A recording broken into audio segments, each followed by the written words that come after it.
Item ಯಾವುದೇ ಇರಲಿ try ಮಾಡಿ ಆಚಿ ಚಿಕನ್ ಮಸಾಲಾ. ಆಚಿ ಚಿಕನ್ ಮಸಾಲಾ. ಸ್ವಲ್ಪ ರಾಜಕೀಯದಲ್ಲಿ ಆಕ್ಟಿವ್ ಆದಂಗೆ, ನಾಯಕರ ಹಿಂದೆ ಮುಂದೆ ಓಡಾಡ್ಕೊಂಡಂಗೆ, ಅವ್ರ ಜೊತೆ ಒಂದು ಫೋಟೋ ತಗೊಂಡು ಅದೇ ಫೋಟೋ ಇಟ್ಕೊಂಡು ಬಂಡವಾಳ ಮಾಡ್ಕೊಳ್ತಾರೆ. ನೋಡಿ, ಅವ್ರ ಗೊತ್ತು ಇವ್ರ ಗೊತ್ತು, ಇಲಾಖೆಯಲ್ಲಿ ಕೆಲಸ ಕೊಡಿಸ್ಬಿಡ್ತೀನಿ, ನಾನು ಹೇಳಿದ್ರೆ ಎಲ್ಲವೂ ಕೂಡ ಆಗಿ ಹೋಗ್ಬಿಡುತ್ತೆ, ಇಷ್ಟು ದುಡ್ಡು ಕೊಡಿ ಅಂತ ಹೇಳೋರು ಬಂದ್ರೆ ದಯವಿಟ್ಟು ಅಂಥವ್ರಿಂದ ಸ್ವಲ್ಪ ದೂರ ಇರಿ.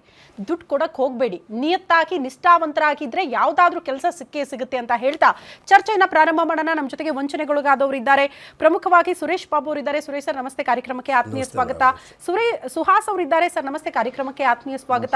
ರಾಜೇಂದ್ರ ಕುಮಾರ್ ಅವರಿದ್ದಾರೆ. ರಾಜೇಂದ್ರ ಅವರೇ ನಮಸ್ತೆ, ಕಾರ್ಯಕ್ರಮಕ್ಕೆ ಆತ್ಮೀಯ ಸ್ವಾಗತ. ಮೊದಲೇದಾಗಿ ಸುರೇಶ್ ಸರ್, ಏನ್ ಹೇಳಕ್ ಇಷ್ಟಪಡ್ತೀರಿ ಈ ಸಂದರ್ಭಕ್ಕೆ?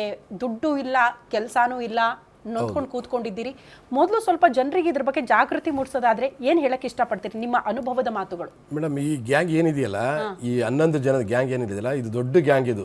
ಇದು ನಾಟ್ ಓನ್ಲಿ ಕರ್ನಾಟಕನೇ ಹರಡಿದೆ. ಇದು ಕರ್ನಾಟಕ, ಮಂಗಳೂರು, ಬೆಂಗಳೂರು, ಧಾರವಾಡ, ಗುಲ್ಬರ್ಗ, ಚಿಂಚೋಳಿ ಎಲ್ಲ ಕಡೆ ಹೋಗಿ ಇವ್ರು ಏಜೆಂಟ್ ತರ ಕೆಲಸ ಮಾಡಿ ಅವ್ರನ್ನೆಲ್ಲ ಇಲ್ಲಿ ಕರೆಸ್ಕೊಂಡು ದುಡ್ಡುಗಳು ಯಾಮರ್ಸೋದಕ್ಕೆ ಒಳ್ಳೆ ಒಂದು ಮೂಲ ಇದು ಮಾಡ್ಕೊಂಡು ಕ್ರೋಢೀಕರಣ ಮಾಡ್ಕೊಂಡು ದುಡ್ಡುಗಳು ಇಟ್ಕೊಂಡು ನಮ್ಮ ಕೆಲಸ ಕೊಡಿಸ್ತೀವಿ, ಅದು ಮಾಡ್ತೀವಿ ಅಂತ ಹೇಳಿ ಪಾರ್ಟ್ ಟೈಮ್ ಇದ್ರ ಥರ ಪಾರ್ಟ್ ಪೇಮೆಂಟ್ ಕೊಡೋ ಥರ ಮಾಡಿ ಬೇಜಾನ್ ಜನಗಳಿಗೆ ಇವರು ವಂಚನೆ ಮಾಡಿದ್ದಾರೆ.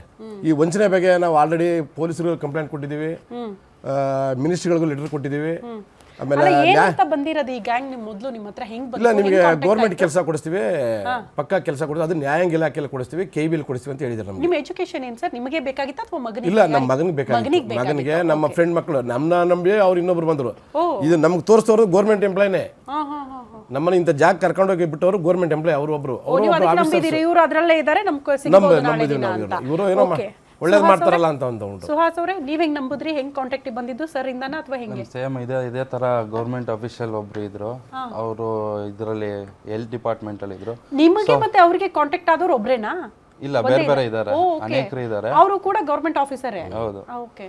ಸೊ ಹಂಗಾಗಿ ಹಿಂಗೆ ಹೇಳ್ತಾ ಒಬ್ರೊಬ್ರಿಗೆ ಹೋಗ್ತಾ ಹಂಗೆ ನಮ್ಮ ಕಸಿನ್ಸ್ ಕೇಳಿದ್ವಿ. ಸೊ ಹಿಂಗೆ FDIಗೆ SDಗೆ ಇಷ್ಟಿಷ್ಟು ಅಮೌಂಟ್ ತಗೊಂತ ಇದ್ದಾರೆ, ಸೊ ಈ ತರ ನಡೀತಾ ಇದೆ ಅಂತ ಹೇಳಿ ವಂಚನೆ ಮಾಡಿದ್ದಾರೆ ಮೇಡಮ್. ಇದೇ ಥರ ಎಷ್ಟೋ ಇದರಲ್ಲಿ ಇಡೀ ಕರ್ನಾಟಕ, ಉತ್ತರ ಕರ್ನಾಟಕ ಎಲ್ಲ ಕಡೆ ವಂಚನೆ ಮಾಡಿದ್ದಾರೆ. ಸುಮಾರು ಒಂದು 500ರಿಂದ 600 ಅವ್ರಿಗೆ ಹೆಂಗ್ ಕಾಂಟ್ಯಾಕ್ಟ್ ಆದ್ರು ನಿಮ್ಗೂ ಹಂಗೆ ಕಾಂಟ್ಯಾಕ್ಟ್ ಆದ್ರು, ಹಂಗೆ ಸ್ಟಾರ್ಟ್ ಆಯ್ತು ಇದು ಅಲ್ವಾ? ಓಕೆ. ರಾಜೇಂದ್ರ ಸರ್, ನಿಮ್ಗೂ ಕೂಡ ಒಬ್ರು ಗೌರ್ಮೆಂಟ್ ಆಫೀಸರೇ ಕಾಂಟ್ಯಾಕ್ಟ್ ಮಾಡಿದ್ದ ಹೆಂಗೆ? ಹೌದು ಮೇಡಮ್, ಇದು ಆಕ್ಚುಲಿ ನೀವು ಹೇಳಿ ಕರೆಕ್ಟ್. ಅವ್ರ ಟಾರ್ಗೆಟ್ ಗೌರ್ಮೆಂಟ್ ಆಫೀಸರ್ ಒಬ್ಬರನ್ನ ಇಟ್ಕೊಂಡ್ಬಿಟ್ಟು, ಈಗ ಪ್ರೆಸೆಂಟ್ ಅವರು ಜಾಬಲ್ಲಿ ಇರ್ತಾರೆ, ವರ್ಕಿಂಗಲ್ಲಿ ಇರ್ತಾರೆ, ಗೌರ್ಮೆಂಟ್ ಜಾಬು, ಅವ್ರನ್ನ ಟಾರ್ಗೆಟ್ ಮಾಡ್ತಾರೆ. ಅವ್ರ ಕಡೆಯಿಂದ ಹೆಂಗಾರು ಮಾಡಿ ತರ್ಸ್ಕೊಂಡ್ಬಿಟ್ರೆ ನಾಳೆ ಅವ್ರ ಮೇಲೆ ಇವರು ಅವ್ರ ಕಡೆಯಿಂದ ಬಂದ್ರಲ್ವಾ, ಏನಾದ್ರು ಅಮೌಂಟ್ ಸ್ಟಕ್ ಆದ್ರೂ ಅವ್ರನ್ನ ಇಟ್ಕೊಂತಾರೆ. ನಮ್ಮನ್ನ ಬ್ಲೇಮ್ ಮಾಡಲ್ಲ, ನಮ್ಮನ್ನ ಇದು ಮಾಡಲ್ಲ, ಅವನ್ನ ಏಜೆಂಟ್ ತರ ಯೂಸ್ ಮಾಡ್ಕೊಂಡ್ಬಿಡ್ತಾರ ಆ ಗೌರ್ಮೆಂಟ್ ಆಫೀಸರ್ನ. ನಾಳೆ ಏನಾದ್ರೂ ಇವರು ಈಗ ಆಯ್ತಲ್ಲ, ಈಗ ಎಷ್ಟೋ ಜನಕ್ಕೆ ಹಂಗೆ ಆಗಿದೆ. ಎಷ್ಟೋ ಗೌರ್ಮೆಂಟ್ ಆಫೀಸರ್ ಸಿಗಾಕೊಂಡ್ಬಿಟ್ಟು ಒದ್ದಾಡ್ತಾ ಇದಾರೆ. ಈಗ ದುಡ್ಡು ಕೊಟ್ಟಿರೋರು ಅವ್ರ ಆಫೀಸ್ಗೆ ಗಲಾಟೆ ಮಾಡ್ತಾ ಇದಾರೆ, ಅವ್ರ ಪ್ರಾಬ್ಲಮ್ ಆಗ್ತದೆ, ಕೆಲ್ಸದ ಪ್ರಾಬ್ಲಮ್ ಆಗ್ತಾ ಇದೆ ಗೌರ್ಮೆಂಟ್ ಜಾಬ್ದು. ಅದರಿಂದ ಅವ್ರು ಎಷ್ಟು ತೊಂದರೆ ಪಡ್ತಾ ಇದಾರೆ ಅಂದ್ರೆ, ಅವ್ರೀಗ ದುಡ್ಡು ಅಡ್ಜಸ್ಟ್ ಮಾಡೋ ತರ ಆಗ್ಬಿಟ್ಟಿದೆ, ಕೊಡ್ಲೇಬೇಕು ಅವರು. ಇವರು ಆರಾಮಾಗಿದಾರ, ಅವ್ರಿಗೆ ಗೊತ್ತು ಅವ್ರು ಪ್ಲಾನ್ ಮಾಡಿರೋದೇ ಹಿಂಗೆ. ಎಲ್ಲರಿಗೂ ಒಬ್ಬರು ಮೈನ್ ಇಟ್ಕೊಂಡ್ಬಿಡೋಣ, ಅವ್ರಿಗೆ ಆಡ್ತಾರ ಎಲ್ಲ ನಾವು ಕ್ಯಾಂಡಿಡೇಟ್ ತಗೊಂಡ್ಬಿಟ್ಟು ನಾವು ದುಡ್ಡಿಸ್ಕೊಂಡ್ಬಿಟ್ಟು ಅವ್ರಿಗೆ ಪಂಗನಾಮ ಹಾಕ್ಬಿಟ್ರೆ ನಮ್ಮ ಹತ್ರ ಬಂದು ಇಟ್ಕೊಳ್ಳಲ್ಲ, ಕೇಳಲ್ಲ. ಅವ್ರು ಯಾರು ಕರ್ಕೊಂಡ್ ಬಂದಿದ್ರು ಅವ್ರ ಹತ್ರ ಕೇಳೋಣ, ಅವ್ನ ಏಜೆಂಟ್ ಮಾಡ್ಬಿಡೋಣ ಅಂತ. ಈಗ CC ಬಿಲ್ ನಮ್ಗೆ ಕರೀತಾರೆ, ಈಗ ನಮ್ಮ ಮಿಸ್ಸಲ್ಲಿ ನಾವು CC ಬಿ ನಮ್ಗೆ ಕರೆದ್ರು, ನಮ್ಮನ್ನ ಏಜೆಂಟ್ ಮಾಡಿದಾರೆ. ಅವ್ರು ಹೇಳೋದು ಹಂಗೆ CC, ಸರ್ ನೀವೆಲ್ಲ ಏಜೆಂಟು. ಸರ್ ನಾವೆಲ್ಲ ಏಜೆಂಟ್ ಅಲ್ಲ ಸರ್, ನಾವು ಸಿಗಾಕೊಂಡಿದ್ದೀವಿ, ನಾವು ತೊಂದರೆ ಸಿಗಾಕೊಂಡಿದ್ದೀವಿ, ಎಲ್ಲ ಮೋಸ ಹೋಗಿದ್ದೀವಿ, ನೀವ್ಯಾಗ ನಮ್ಮನ್ನೇ ಏಜೆಂಟ್ ಅಂತ ಹೇಳ್ತೀರಾ?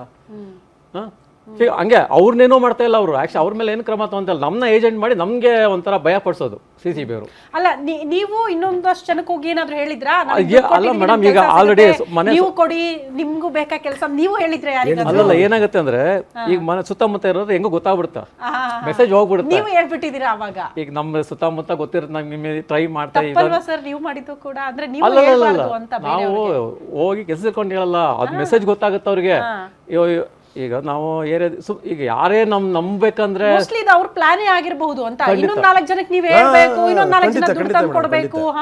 ಅವಾಗ ನೋಡಿ, ಈಗ ನೀವ್ ಹೇಳ್ದಂಗೆ CC ಬಿ ಅವ್ರು ನಿಮ್ಮನ್ನ ಟಾರ್ಗೆಟ್ ಯಾಕೆ ಮಾಡ್ತಿದ್ರು? ನೀವು 4 ಜನಕ್ಕೆ ಹೇಳಿದೀರಾ ಅನ್ನೋ ಕಾರಣಕ್ಕೆ. ಅಲ್ಲ ಮೇಡಮ್, ಅದು ಏನಾಗುತ್ತೆ ಅಂದ್ರೆ ಹೆಂಗೋ ವಿಷಯ ಗೊತ್ತಾಗುತ್ತೆ, ಕೇಳ್ತಾರೆ. ನೀವು ನಿಮ್ಮ ಮಿಸಸ್ ಮಾತ್ರ ಮಾಡಿಸ್ಕೊಂಡ್ಬಿಟ್ಟಿದ್ದೀರಾ, ನಮ್ಗೆ ಮಾಡಿಲ್ಲ, ಹಂಗೆ ಹಿಂಗೆ ಅಂತಾರೆ. ಸರಿ ಬನ್ನಿ ಬೇಗ ನೋಡಿ ಮಾತಾಡಿ ಅಂತ ಅವ್ರಿಗೆ ಎಲ್ಲ ಎದುರುಗಡೆ ಬಿಟ್ಟಿರ್ತೀವಿ, ಎಲ್ಲ ಅವ್ರ ಎದುರುಗಡೆ ವ್ಯವಹಾರ ಮಾಡಿರ್ತೀವಿ, ಎಲ್ಲ ಹೇಳಿರ್ತೀವಿ, ಎಲ್ಲ ಮಾಡಿರ್ತೀವಿ. ಅಷ್ಟೇ, ಬೇರೆ ಇನ್ನೇನಿಲ್ಲ. ಓಕೆ. ಇವರೆಲ್ಲ ಇಷ್ಟು ಸಿಗಾಕೊಂಡಾದ್ಮೇಲೆ ಏನು ಮಾಡಿದ್ದಾರೆ ಇವರು, ಎಲ್ಲ ಲೀಸ್ಟ್ ಕೊಟ್ಬಿಟ್ಟಿದ್ದಾರೆ CCBಗೆ ನಮ್ಮ ಸ್ಟೇಷನ್ಗಳಲ್ಲಿ ಯಾರ್ಯಾರು ಎಷ್ಟು ಜನ ನಾವು ಇಸ್ಕೊಂಡಿದ್ದೀವಿ, ಎಷ್ಟು ಅಮೌಂಟ್ ಇಸ್ಕೊಂಡಿದ್ದೀವಿ ಎಲ್ಲ ಲೀಸ್ಟ್ ಇದೆ. ಇಲ್ಲಿವರೆಗೂ 100 ಕೋಟಿ 500 ಜನ ಲೀಸ್ಟು ಮಾಡಿ ಅವರೇ ಕೊಟ್ಟಿದ್ದಾರೆ. ಓಕೆ. ಥ್ರೂ ಅಕೌಂಟ್ ಎಲ್ಲ ಇಲ್ಲ, ಒಂದು 20-30 ಅಕೌಂಟ್ ಇದೆ ಅವ್ರದ್ದು. ಕಂಪ್ನಿದೆ ಒಂದು 5-6 ಕಂಪ್ನಿದ ಅಕೌಂಟ್ ಇದೆ, ಇದು ಎಜುಕೇಶನ್ದು ಅದು ಇದು ಎಲ್ಲ ಇದೆ. ಅಲ್ಲ, ಅದು ಜೆನ್ಯೂನ್ ಆಗಿರೋ ಅಕೌಂಟ್ಗಳ ಅಥವಾ ಫೇಕ್ ಅಕೌಂಟ್ಗಳು? ಎಲ್ಲ ಫೇಕ್ ಅಕೌಂಟ್ಗಳೇ, ಅವ್ರ ಪರ್ಸನಲ್ ಅಕೌಂಟ್ಗಳು ಅಲ್ಲ. ಅದೇ ಲವಣ್ಯ ದೀಕ್ಷಾ ಸ್ಕೂಲ್ ಅಂತ ಅವ್ರು ಮಾಡಿದ್ದಾರೆ. ಆ ದೀಕ್ಷಾ ಸ್ಕೂಲ್ ಹೆಸರಲ್ಲಿ ತಗೊಂಡಿದ್ದಾರೆ. ದೀಕ್ಷಾ ಸ್ಕೂಲ್ ಅವ್ರದ್ದು ಎಲ್ಲ ಗೊತ್ತಿಲ್ಲ, ಬಟ್ ಅಕೌಂಟ್ ಮಾತ್ರ ಕ್ರಿಯೇಟ್ ಮಾಡಿದ್ದಾರೆ.